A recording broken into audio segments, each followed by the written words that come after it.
We're so glad to be with you this evening and welcome you on board Dragon. Got a couple things we want to talk about first before we kind of show you around. The first is kind of a tradition we've had over the years with spacecraft going way back to the Mercury era. And then a tradition that's been carried on ever since with all our space vehicles, including the Soyuz. We're given the honor to name this capsule. I know most of you at SpaceX especially know it as Capsule 206, but I think all of us thought that we could maybe do a little bit better than that.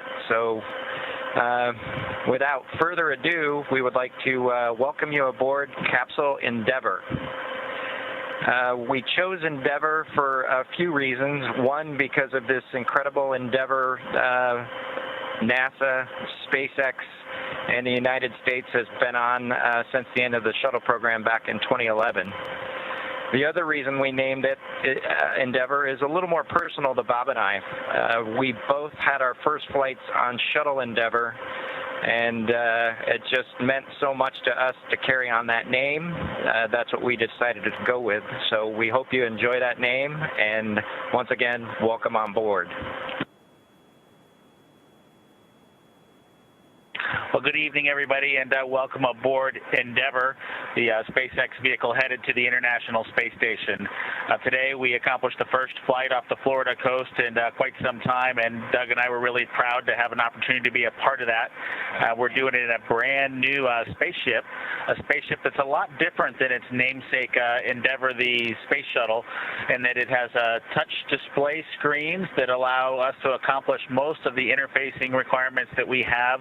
We'll have if Doug pans over and points at the display in front of me, you can see the forward view that we had during the maneuvers that we most recently did. You can look out the window. It looks like the centerline camera doesn't have a lot of content on it now. We're kind of pointed into space so that the windows can see the Earth below us. But we've got the capability to interface with the vehicle, and it's kind of interesting. There's a command. This little button over here is actually what the commands are for our displays.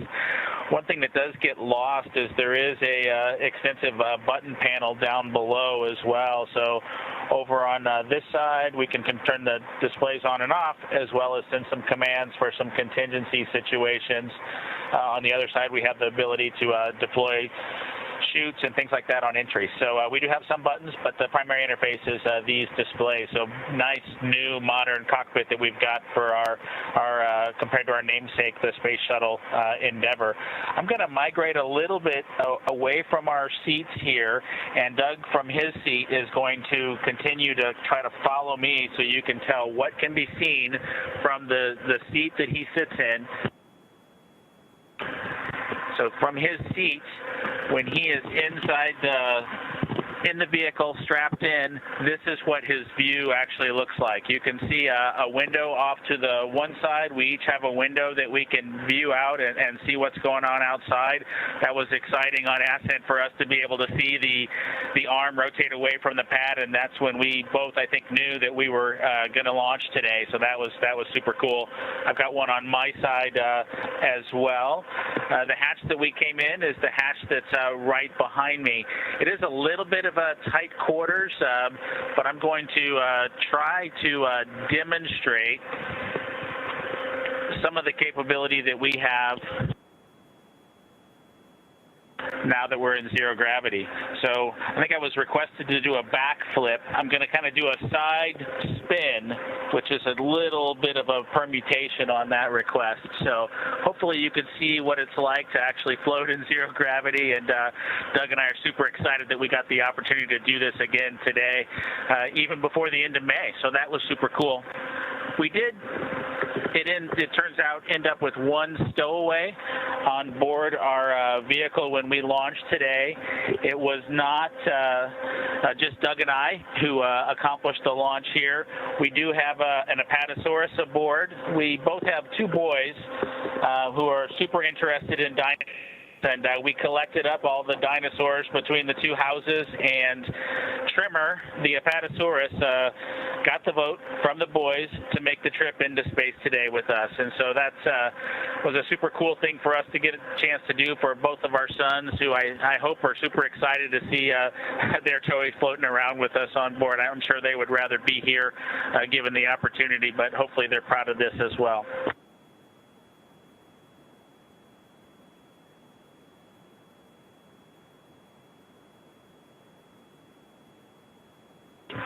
Okay, as we work our way towards one of the windows, unfortunately it's getting a little bit dark, but I don't know if Bob can pan over here. We just passed off of the coast of Newfoundland, and we're headed over to over the Atlantic right now. I don't know if you can get a good picture of that.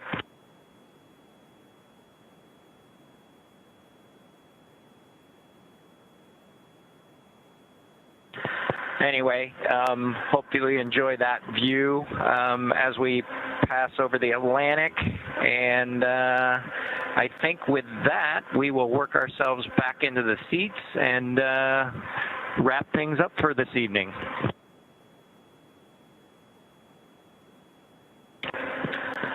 So Doug's there making a nice big smile for the camera.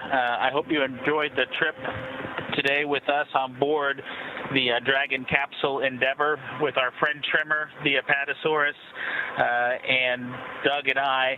We just would like to thank SpaceX, we'd like to thank NASA, and we'd like to thank the American people for the opportunity today. And we're really proud of the entire team that was able to accomplish human spaceflight again from the Florida coast. Just a wonderful experience. Doug and I are just so proud to be a part of it, and just want to thank everybody who gave us this opportunity and worked so hard to make this happen today.